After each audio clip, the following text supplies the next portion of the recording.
Reminder, please kindly do take your seats. May I once again request you all to please kindly remember to either switch off your phones or put them on silent mode. We are ready for the 16th Livelihoods India Summit.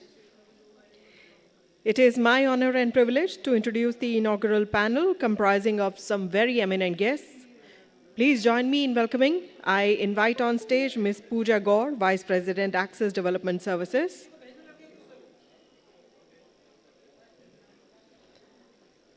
A very warm welcome to you. I now take the pleasure of inviting Mr. Ramesh Arunachalam, author, State of India's Livelihoods India Report 2025.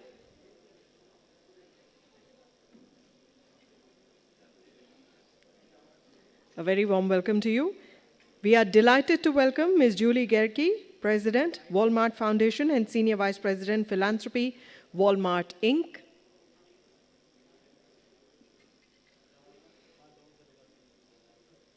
A very warm welcome to you. It is our privilege to now welcome Dr. Angela Lucigi, Resident Coordinator, UNDP India. May I request her to please join us on stage.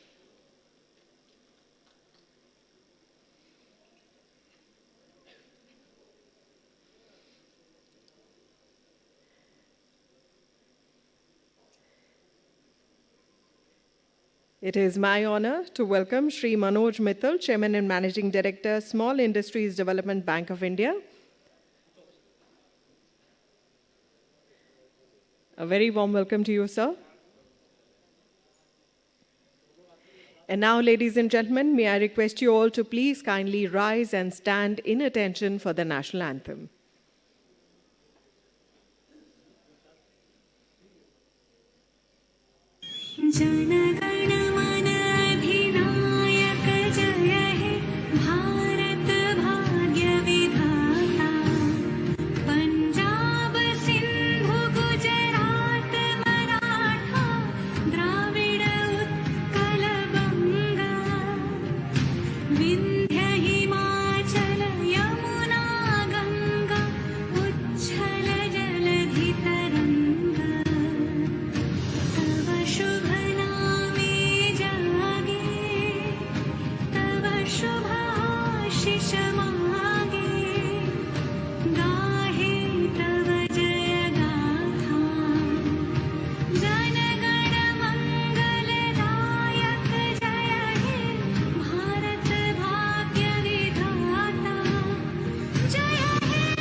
Thank you.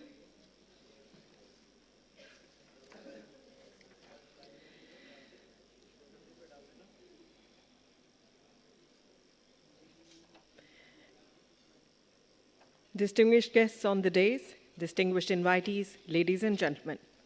On behalf of Access Development Services, it is my privilege to welcome you all to the 16th Livelihoods India Summit. And we warmly welcome all the esteemed dignitaries who have taken their seats with us on the dais. And also, we would like to share with you that due to an urgent meeting with the Government of India, for which Shri Manoj Kumar Mittal needs to leave right after, may I first of all request him to deliver the keynote address. Please welcome him with an applause.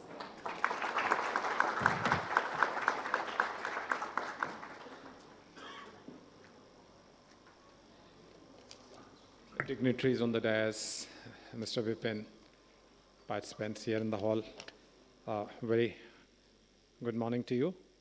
In Delhi, starting at 9:30 in the winter is always a challenge. And my apologies to fellow panelists, I have to leave early, so I'll have to take a hard stop somewhere at 9:45 and rush. But it was good talking to you on the sites. And so very happy to be here in this conference, and it's a critical moment for India, for the world, kind of volatility going around. But India appears to be doing well in the economic terms, and as we see, riding on budget-driven expenditure, structural reforms for ease of doing business, and digital infrastructure. We appear to be doing very well, and last quarter registering 8.2% real GDP growth. That's again something music to ears. So far, we have been able to carve out a growth trajectory and moving with a vision to become a Viksit Bharat. But this will require a rapid expansion in both your manufacturing and services activities. Now coming to this part, the subject of the conference, the livelihood, and as we take it's a means of making a living. It encompasses capacities of the people, assets, income, and activities required to secure the means of living. It's a sustainable way. I mean, it has to be something sustainable, which will have to continue. Over the years, India has done very well in terms of if we take poverty reduction as a parameter, and particularly in terms of the multidimensional poverty. In the last decade, if we see between 2011-12 and 2023, over 171 million, roughly 17 crores, Indians moved out of the extreme poverty, dramatically reducing the extreme poverty headcount ratio from 16% to minimal 2.3%.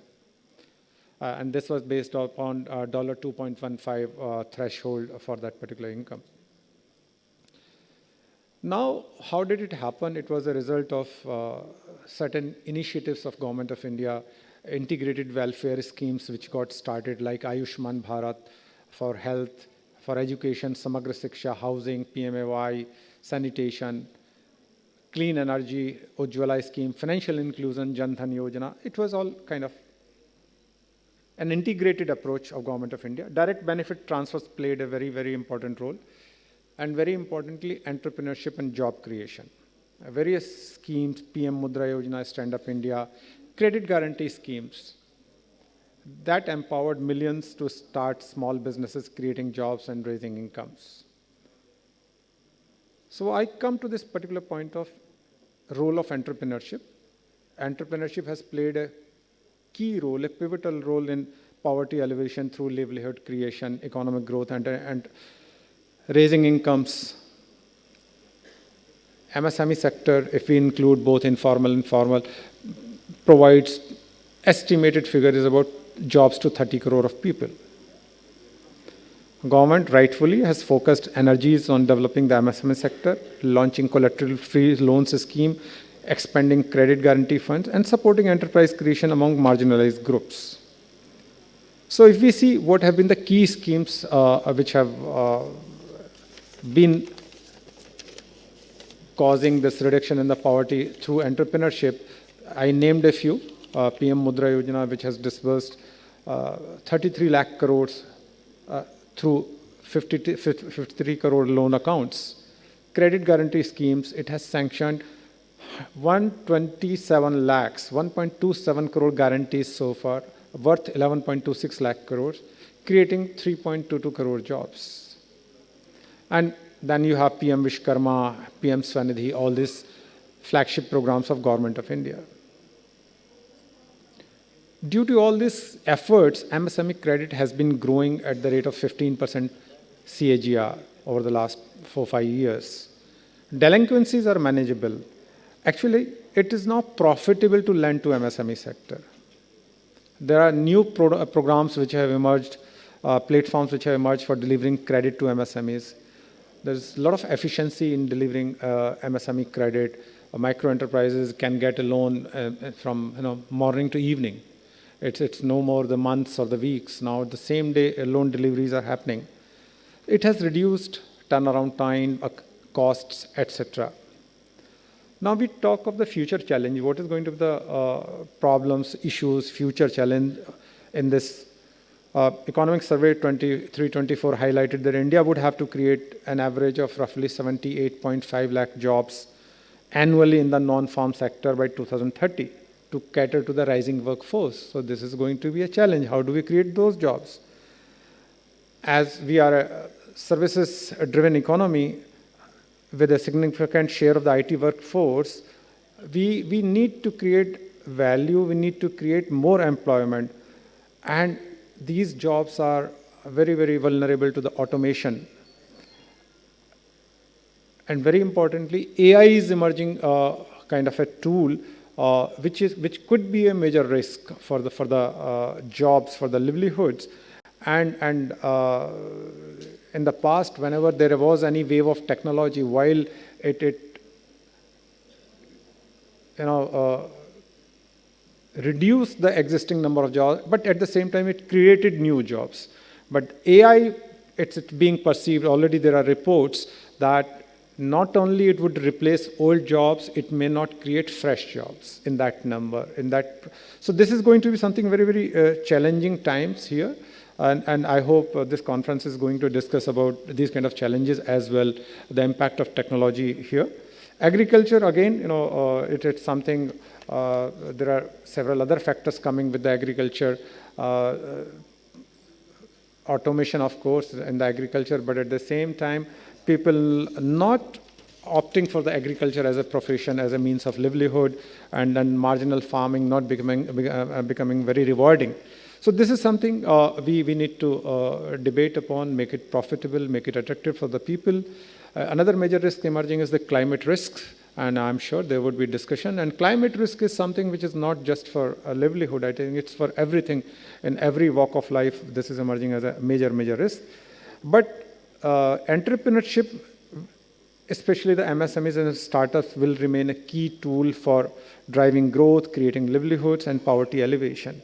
So in this context, SIDBI has been playing a very key role, important role, and we hope to continue to play that role. Some of the initiatives I'll narrate in next few minutes, and these are with regard to, we have partners for Government of India in so many programs. We manage fund of fund for startups, which has already created about 2 lakh jobs in the country. The fund of 10,000 crore has been fully committed, and actually the commitments are 12,000 crore. There is another fund of 10,000 crore coming, and another fund which is coming is that RIDF, Research and Development Fund, the 1 lakh crore fund which is coming. So Government of India paying a lot of attention to promotion of startups, innovation, technologies. That's something, and SIDBI continues to play a key role in all of that. Another major project which is formalization of MSMEs. MSMEs operate in an informal environment. So Government of India, with the help of SIDBI, started a project to formalize MSMEs through registration of that. 2.8 crore micro enterprises have got registered on this platform, and I can share one figure with you, that out of this 2.8, roughly 2.5 crores are enterprises with single person employment. So there is a scope for modernizing this. There is a scope for expanding this so that they can always employ another hand over there. These are existing enterprises, and we are trying to create this particular portal. We're trying to convert this into a marketplace for credit so that these informal micro enterprises, which are otherwise not able to have access to the formal credit linkages, can go for it. So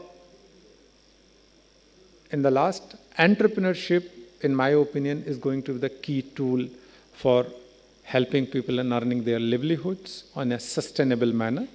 And if we can take care of the risks around, probably this could be for a longer period of time.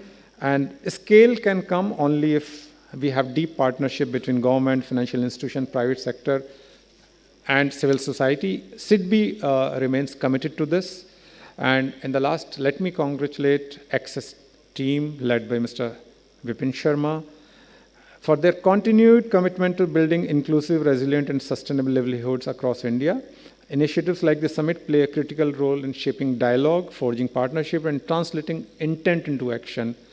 They bring together policy, finance, markets, and lived experiences because livelihoods cannot be solved in silos. I wish the summit every success and look forward to the ideas and collaboration that will emerge from today's discussions. This is for the first time I am speaking on this conference, and I hope to continue this further as well. Thank you very much.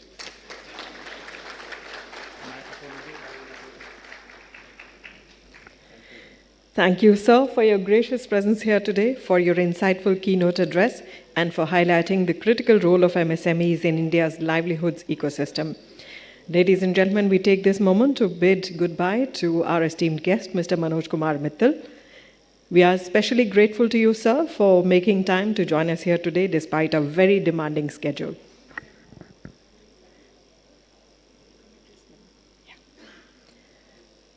May I now invite Ms. Pooja Gaur to deliver the welcome address. Please put your hands together and extend a warm welcome.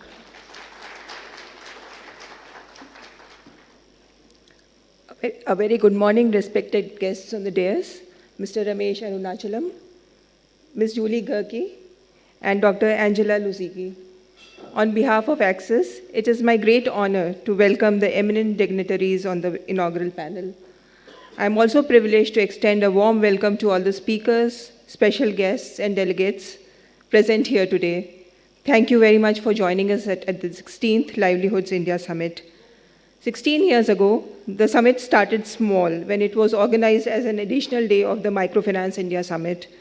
And over the years, the summit has evolved into a national level convening aimed at building an ecosystem around supporting livelihoods of those living in poverty, showcasing best practices and promoting knowledge, seeking to address the pressing challenges and highlighting the transformative opportunities within India's livelihoods landscape. India's recent strides demonstrate that the remarkable impact of inclusion and outcome-oriented policy and execution, the economic resilience of the country, even in times of global uncertainties, is evident as it strives to become the world's third largest economy. The Sidvichi I just mentioned the substantial decrease in multidimensional poverty over the last 1 decade. And this progress has been a critical component of the India's ambitious Viksit Bharat vision, which envisions a developed India by 2047.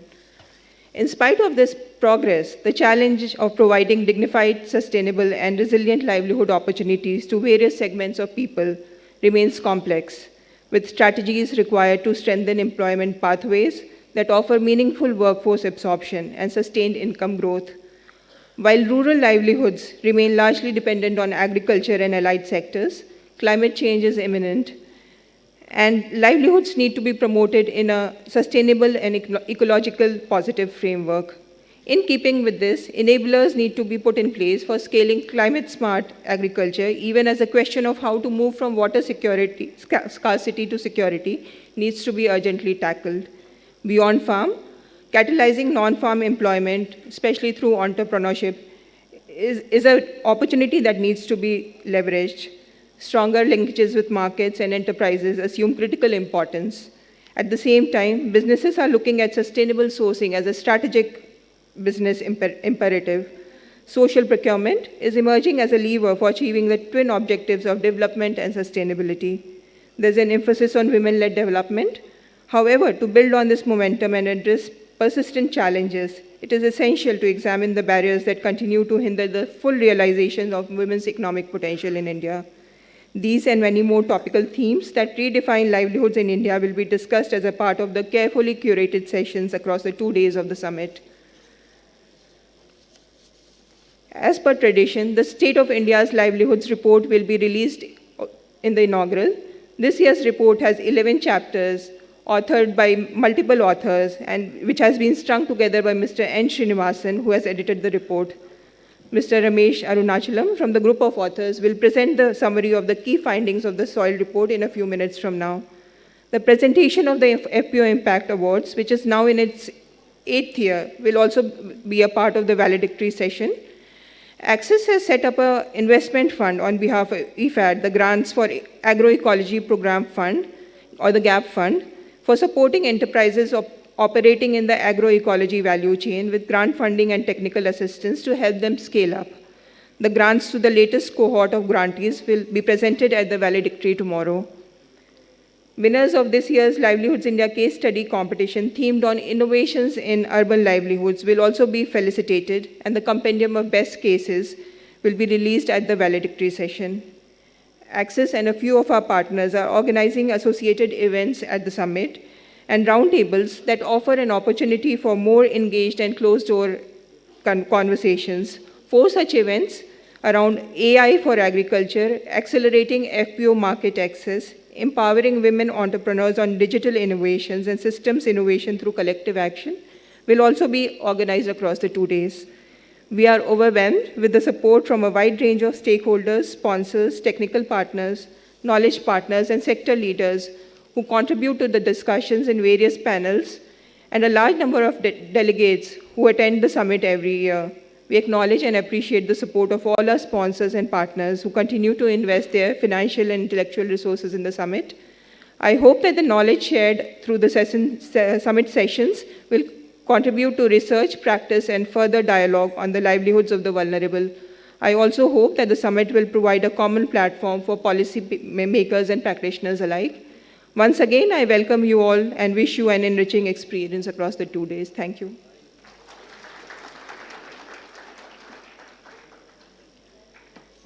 Thank you, Ms. Gaur, for this warm welcome address. Ladies and gentlemen, we now move on to the release of the 18th edition of State of India's Livelihood Report. The Soil Report is an annual publication addressing contemporary issues in the livelihood sector.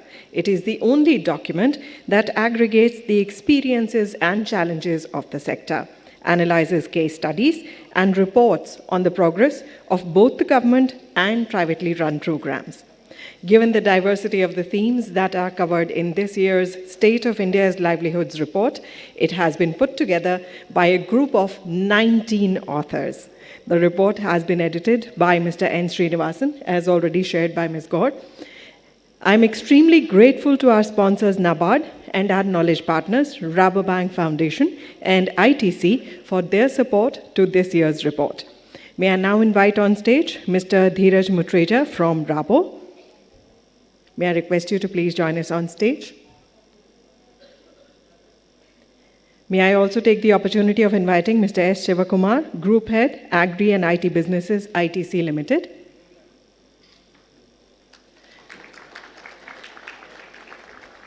And Mr. Girish Mohan from ITC. May I request you to please join us on stage?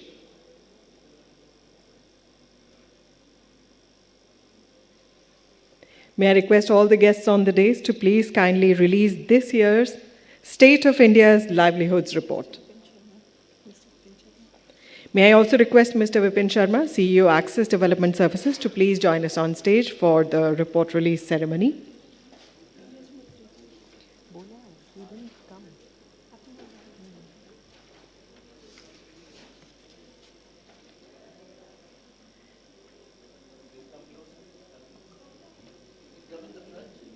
Yes.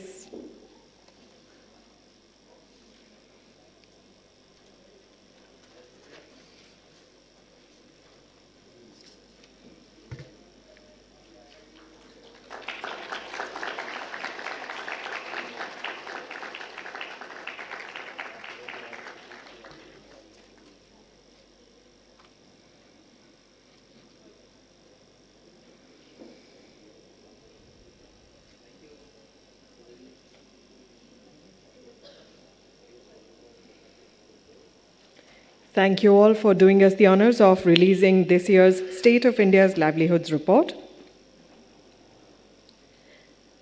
I now request Mr. Ramesh Arunachalam to share the key highlights from the State of India's Livelihoods Report 2025 on behalf of the authors. Please extend a very warm welcome.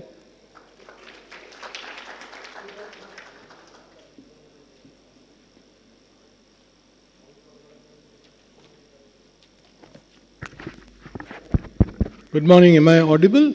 I am, I guess. Yeah. Good morning. You'll see slides. The slides are for you, but I talk extempo. So I'll give you 10 points from the report, which I think are good takeaways. Okay. So this is the 18th report that's being released. It's been edited by Shri N. Srinivasan, and it has 19 authors, as Pooja highlighted, right? So what then are the key messages from this report? First of all, every author has made thoughtful contributions to national learning, and that needs to be recognized, and we're grateful for that. That deserves appreciation. The report offers a clear message.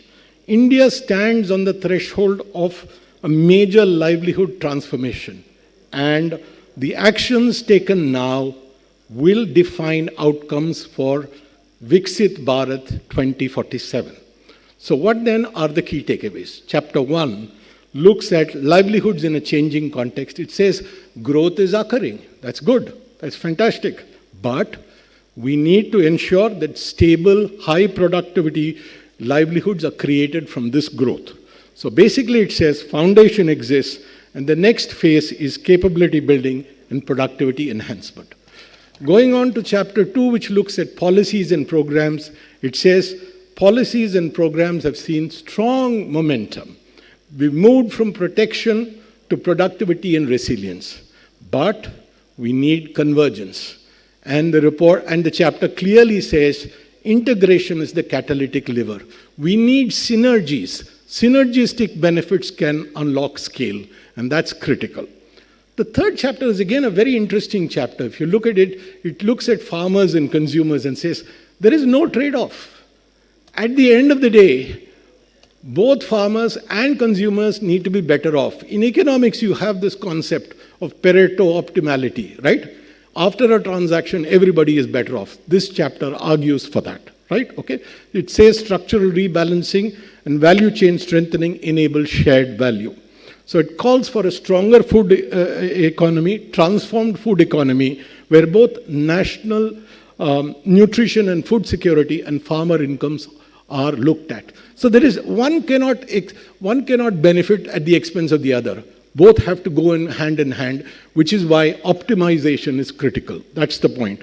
Fourth looks at a very interesting theme, agroecology. Apart from known benefits of soil, apart from known benefits of reducing external inputs and moving us towards low external input, sustainable agriculture, and enhancing biodiversity, the chapter makes a very crucial point. Come on, everybody, this is not just ideology. This is a practical productivity model. So it's here to stay. It works on the ground and it works practically, right? So this is the approach that aligns economics and ecology, and it's profitable. And that's the interesting point made from the chapter. No discussion on livelihoods is complete without climate change, which is our all favorite topic. The chapter on climate change says it's no longer episodic, it's systemic, right? You name the sector, agriculture, fisheries, forestry, natural resources, existential uncertainty exists. So targeted climate finance, early warning systems, insurance, parametric insurance, infrastructure is very important. And it says, makes a major point. Look, adaptation is no longer an environmental luxury. It's an economic priority. We need to keep that in mind. The next chapter looks at jobs and employment. It's a very interesting chapter. It says employment is expanding. A lot of it is informal, but also makes the key point. The next leap lies in job advancement, skills, social security, and quality. Intergenerational occupational mobility is also important, and human capital investment becomes the fuel for sustainable transformation. Chapter 7 looks at migration in a very different way. It says migration is not a weakness. It's actually a strength because it fuels urban productivity. But again, like in chapter 3, when I said farmers and consumers, there are no trade-offs. Here too, enabling conditions for people who migrate must exist with better systems on housing, social protection, portability, childcare, and skilling. So migration actually becomes an economic engine. It's a strategy to fuel economic growth. But then it requires those additional elements. Again, no, not to sound like a broken record, but women is another topic without which any discussion on livelihoods cannot be complete. And this chapter is a very nice chapter. You must read it. Women are India's greatest economic accelerator. And it says you can't achieve global competitiveness if women don't participate at scale. That's point number 1. And 2, most importantly, if women don't participate in high growth sectors. That's the key, right? So the question is, removing constraints of safety, mobility, skilling transforms output. And it says, don't look at inclusion as as a checkbox. It's not welfare. It's a national strategy. It must happen in high growth sectors and higher value enterprises. I'll just give you an example from the Shishu, Kishore and Tarun loans in Mudra. If you look at the proportion of women in Shishu loans is much higher than in Kishore and Tarun. And what this chapter is arguing for is increase the higher value growth sectors. Moves on to another chapter, moving on to another interesting chapter, and again, another interesting perspective. Childcare is not a social, this is on childcare, and it says childcare is not a social add-on. It's transformative economic infrastructure because it increases female workforce participation, strengthens family outcomes, and enhances business productivity. Investing here gives you multi-layer returns, multiple. The synergistic benefits are phenomenal, right?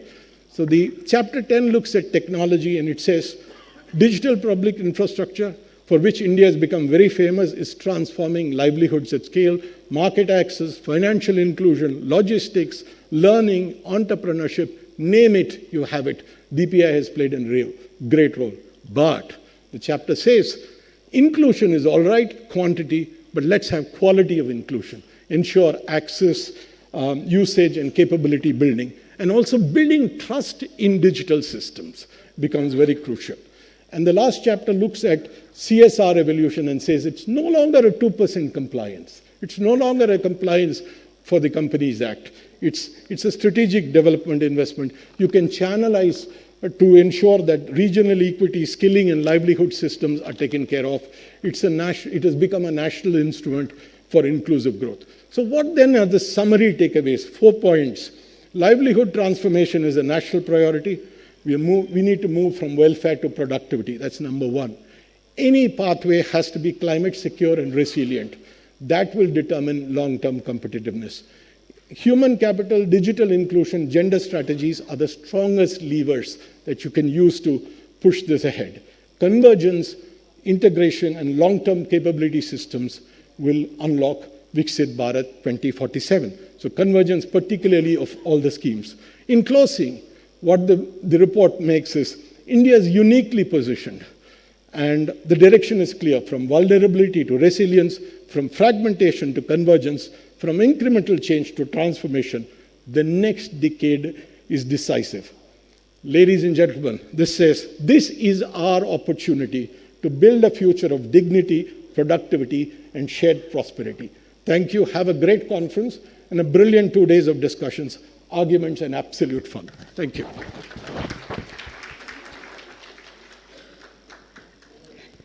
Thank you, Mr. Arunachalam, for this crisp and comprehensive presentation.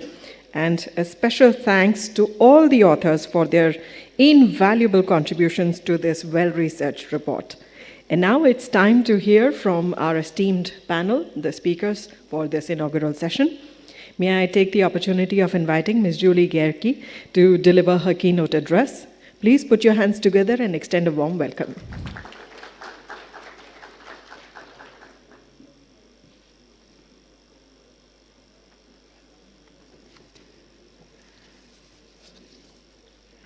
Thank you.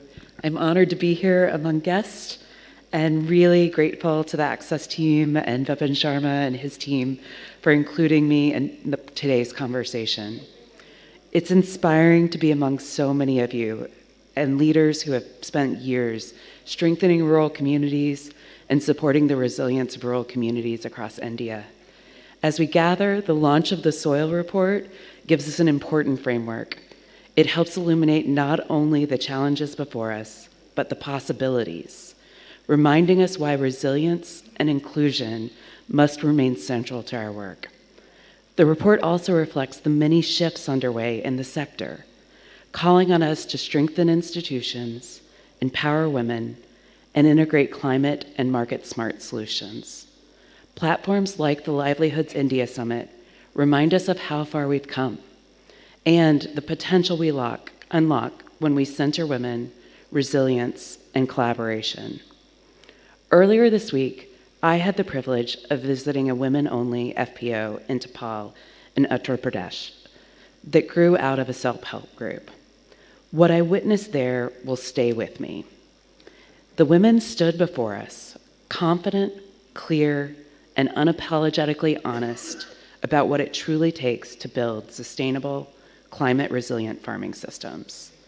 They walked us through the financials and production requirements for their crops, and they sung the praises of the net houses, explaining how infrastructure offered greater climate resilience, higher income, and time back in their day. One woman described the multiple livelihood activities she juggles every day to support her family. Another proudly shared how she'd grown her milk collection facility from 4 liters a day to 128 liters a day in only 4 months. Their clarity, professionalism, and determination were unmistakable. This moment reinforced a core belief. These are not beneficiaries of development programs. They are architects of rural transformation. They know what works, they know what's needed, and they know where they want to go. This year's focus on women-led development, resilient livelihoods, and cross-sector collaboration aligns closely with the commitments that guide the Walmart Foundation's work. The women in Tupelo illustrated these themes better than any framework could. Their FPO was more than a platform for aggregation. It was a hub for innovation, inclusion, and continuous learning. Their leadership was emblematic of something we are seeing across India: women stepping into roles as entrepreneurs, decision makers, and champions of climate-smart agriculture. Meanwhile, the broader ecosystem is evolving as well, moving towards greater co-creation among communities, nonprofits, government, and the private sector. Technology, digital tools, and climate-smart practices are becoming foundational elements of this shift. At the Walmart Foundation, our work is grounded in the belief that business and society prosper together. Shared value, the belief that business is strengthened by solving social and environmental problems, is core to Walmart's philosophy. Through the business, we pursue this by creating opportunities for associates and suppliers, building community resilience in the places where we operate, and making supply chains more sustainable for people and planet. Through philanthropy, we're able to extend this commitment, strengthening the systems in underserved regions and supporting partners who are innovating at the grassroots level. In India, this means focusing on smallholder farmers, especially women, by helping build stronger, more inclusive, and more resilient FPOs. In 2023, we committed to reaching 1 million smallholders, with over half of them women, by 2028, and we're already more than halfway to that goal. Our investments in governance, digitization, market access, and climate-smart agriculture are designed to strengthen the long-term sustainability of rural livelihoods. And these efforts are part of a broader movement driven not by funders, but by farmer-led institutions and ecosystem partners reimagining what rural resilience can look like. As our work in India deepens, we continue to learn from progress our grantees are driving around rural communities. In climate-resilient agriculture, several grantees are helping farmers adopt practices that strengthen both sustainability and livelihoods, as we just heard. In Maharashtra, TechnoServe has supported the adoption of regenerative practices, intercropping, composting, and mulching across over 1,700 hectares of farmland, contributing to more resilient farming systems. And in Madhya Pradesh, ASA is advancing organic farming and responsible cropping initiatives with over 40,000 farmers, focusing on soil health and water conservation. These efforts have contributed to income increases of over 50%. We're seeing how strong farmer institutions can expand market opportunity.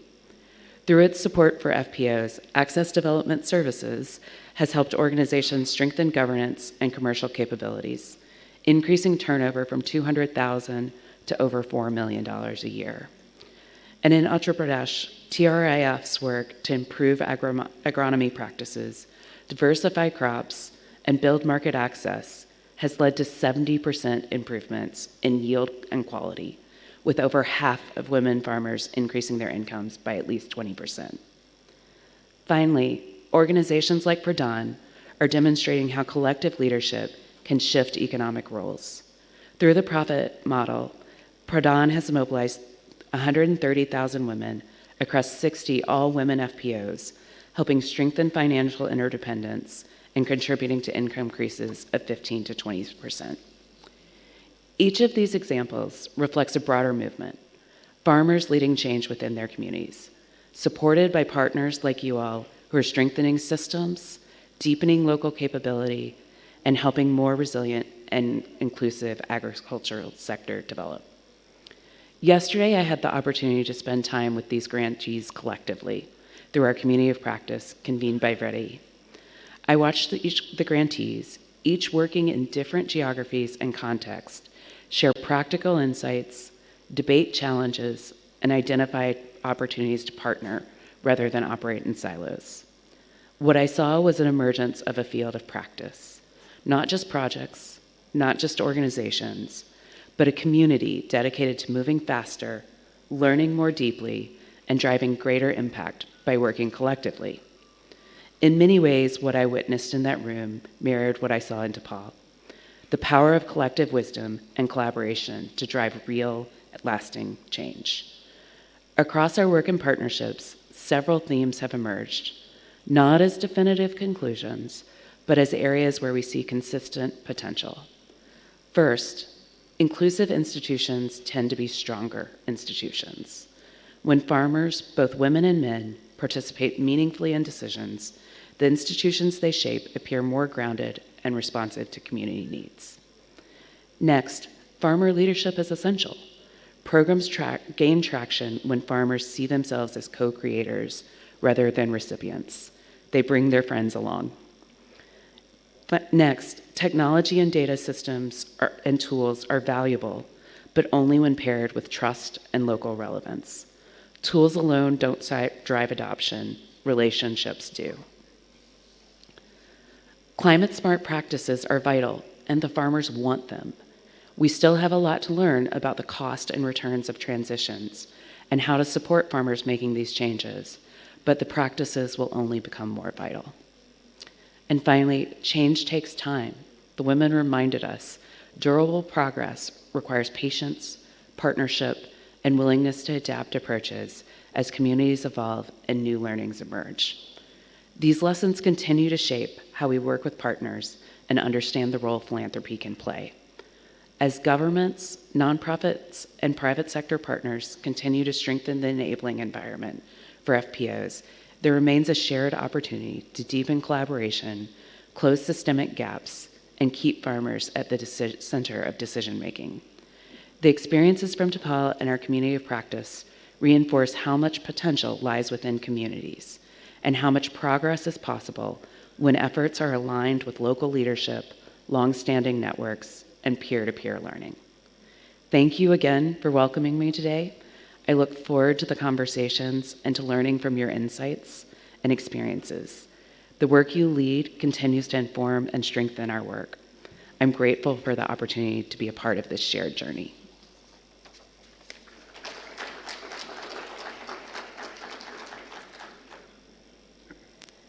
Thank you, Ms. Gerke, for this insightful keynote address. Ladies and gentlemen, it is my privilege now to invite Dr. Angela Lucigi.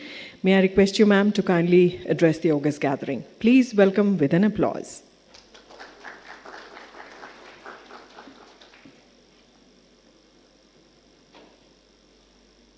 Thank you.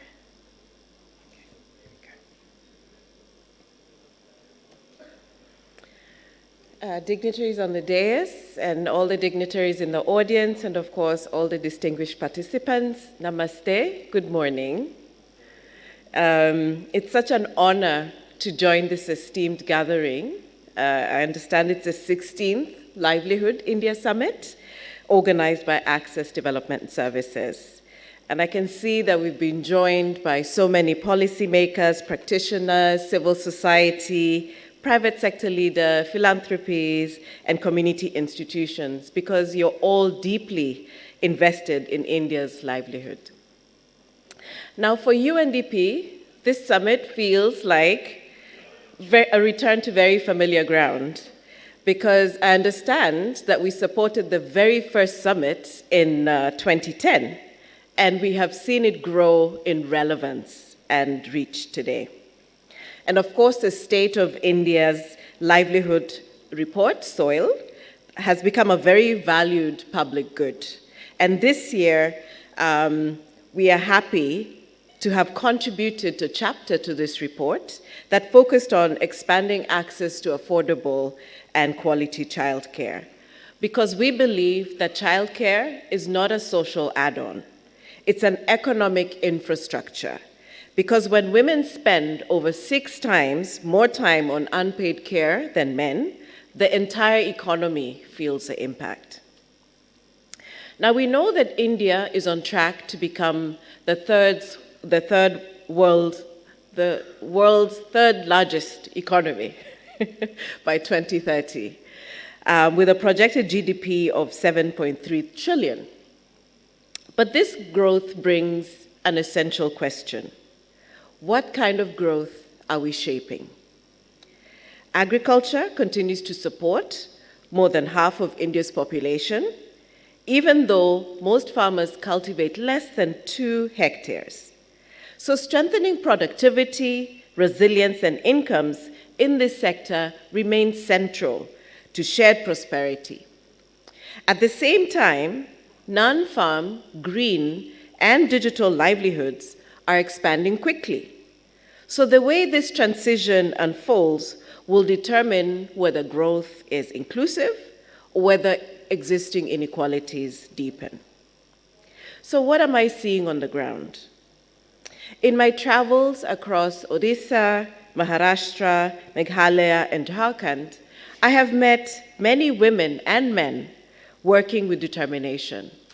Farmers adapting to climate shifts, youth searching for skills, tribal artisans building micro-enterprises, and self-help group women running tailoring units and food processing groups. These everyday efforts in homes, in shared community spaces, and in local markets are where India's progress is being shaped.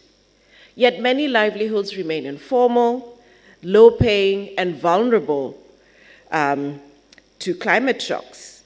They're also exposed to price volatility, limited credit, digital exclusion, and lack of childcare. And as we've heard, women are central to this dynamism. They hold up agriculture and allied sectors, they anchor self-help groups, and shoulder care and community work that still remains undervalued. What people want is simple. They want dignity in work and a fair chance to grow, even when systems are still catching up. A second reality that I've seen is that systems that enable women and climate-resilient livelihoods to thrive often do not connect. Livelihoods improve when agriculture links to finance and digital tools, and when women have access to childcare, mobility, and safety. India already has strong national frameworks, but field-level coordination between departments, panchayats, also organizations, self-help group federations, and private sector partners remains uneven. Digital and financial products often overlook women's time poverty, access constraints, and literacy gaps. But we know that when markets, finance, technology, childcare, and mobility come together, livelihoods can move forward. Only integrated systems and responsive systems can deliver resilience and inclusion at scale. So based on this, I would like to propose 3 transformative pillars to move from subsistence to sustainable livelihoods. 1, moving from fragmented projects to integrated climate resilience ecosystems. What do I mean by this? India has the foundation to build strong, diversified livelihood ecosystems. This means creating end-to-end value chains, strengthening community institutions, and combining agriculture with allied and non-farm opportunities. Community-led extension can improve financial inclusion and last-mile services. For example, the DAY NRLM that has mobilized over 100 million rural women into strong self-help group institutions, and deployment of nearly 48,000 bank sakhis and large cadres of Krishi sakhis and Pashu sakhis. So initiatives under NRLM, including the Startup Village Entrepreneurship Programs and various farm and non-farm interventions, have supported lakhs of rural enterprises. So this shows that India has the capability to build integrated, climate-resilient livelihood models. The second transformative shift is from risk-averse funding to innovative and blended finance. Rural enterprises cannot be expected to absorb all early-stage risk.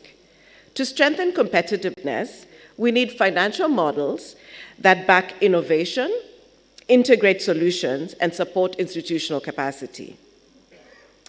This includes blended finance, guarantees, cash flow lending, and pay-for-results instruments that can help to crowd in private capital. But financial tools are not enough. Institutional development, data systems, technology backbones, monitoring, and field facilitation are not overheads. They are the prerequisites that we need for scale, quality, and accountability. And unless we finance these systems behind delivery, we cannot expect rural enterprises to grow, diversify, or compete. The third shift is from participation to power for women and youth. Participation is not enough. Women and youth must shape decisions and access higher value opportunities. And this leads me to 3 practical actions to help build confidence, strengthen local leadership, and bring long-term resilience to communities.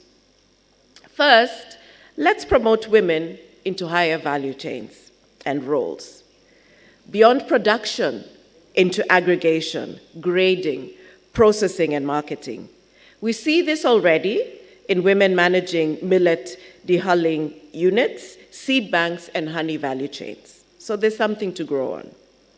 Second, let's strengthen women-led enterprises with easier credit, better working capital options, and training in pricing, bookkeeping, branding, and digital sales. This helps self-help groups and FPOs operate as competitive rural businesses. Third, let's ensure that women and youth voices guide investments by placing them on FPO boards and procurement committees and using participatory diagnostics so their priorities help to shape value decisions. So in closing, we see that across India, millions are ready to move from survival to success and from participation to leadership. Our shared task is to remove the barriers that hold them back and make opportunity the norm. UNDP in India remains committed to working with the government, civil society, the private sector, and communities to scale what works, test what is new, and ensure no one is left behind. Looking ahead, we are excited to take this commitment forward through our new partnership with Gates Foundation. We aim to drive a gender transformative shift in rural value chains by positioning women as central economic actors. How?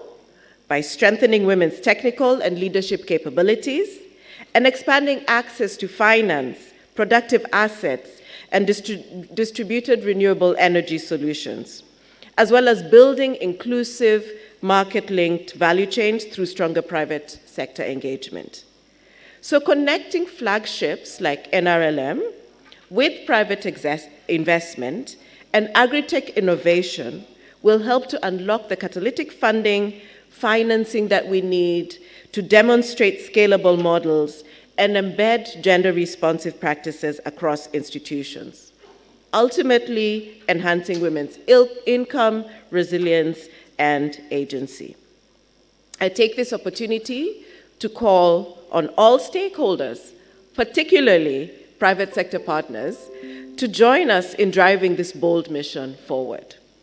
Because in India's development story, inclusion is not a byproduct of growth, it is what drives transformation. Thank you for your kind attention.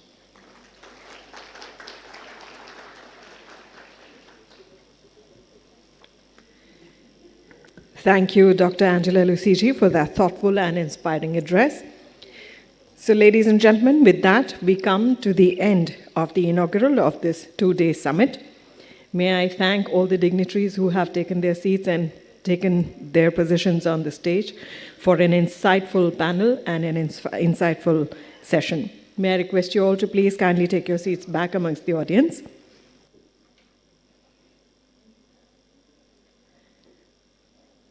We now move on to a very special segment in this very session, which is the release of playbook on enabling FPO market access, shared insights from a community of practice.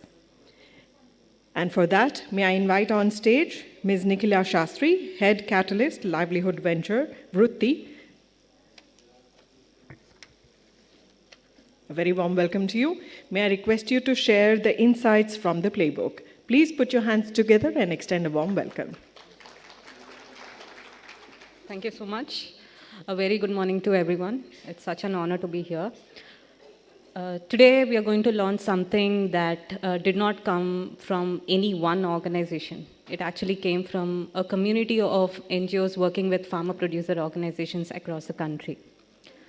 A year ago, 14 biggest NGOs, including Vritti, with support from Walmart Foundation, came together to ask a very important yet uncomfortable question.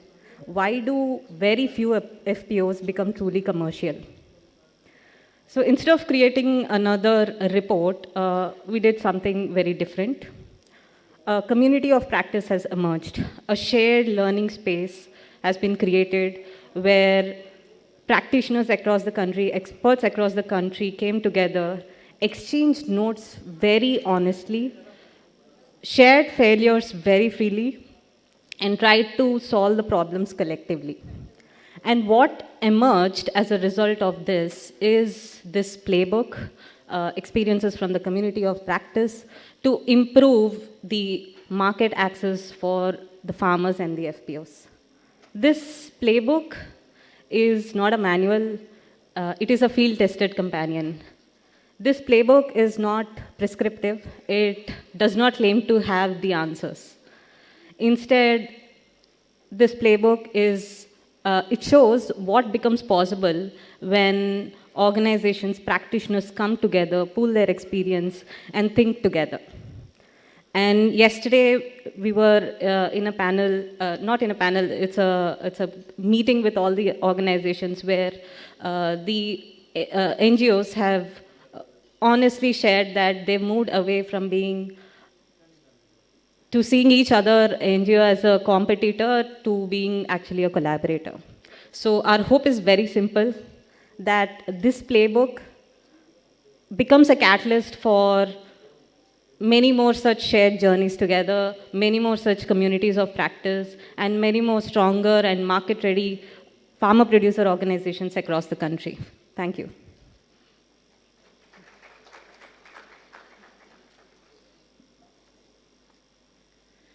Thank you, Ms. Shastri. And for the launch, may I invite on stage Ms. Julie Gerke, President, Walmart Foundation and Senior Vice President, Philanthropy, Walmart, Inc.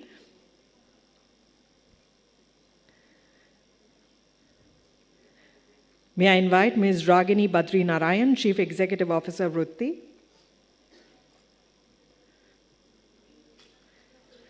Mr. Arun Sivaramakrishnan, Head Action Research and Implementation, Vritti.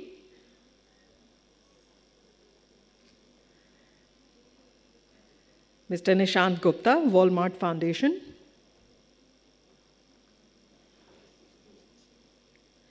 Ms. Carrie Deniston, Senior Director, Walmart Foundation. I request you all to please join us front and center. And may I request for the copies of the playbook to be brought forth?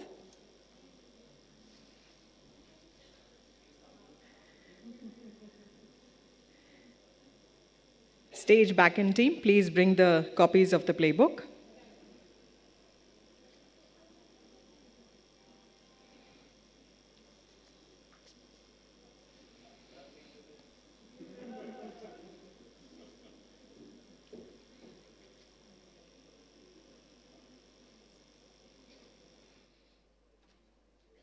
I request all of you to please kindly do us the honors of releasing the playbook.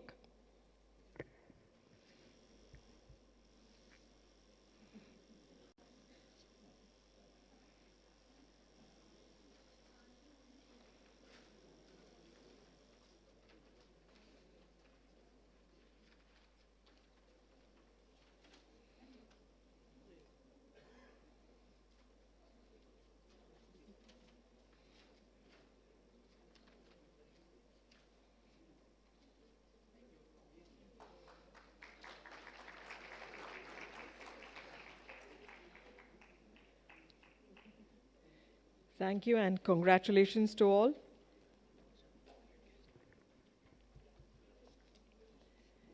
Ladies and gentlemen, in addition to hosting the sessions, the summit also hosts the Share Fair put together by women entrepreneurs, startups, CSOs, NGOs, amongst others. The 18th Livelihoods India report that has just been released is available in soft and hard copy version. You can pick it up from the Access Help Desk, and the playbook will be available at the Vrutti stall. We'll now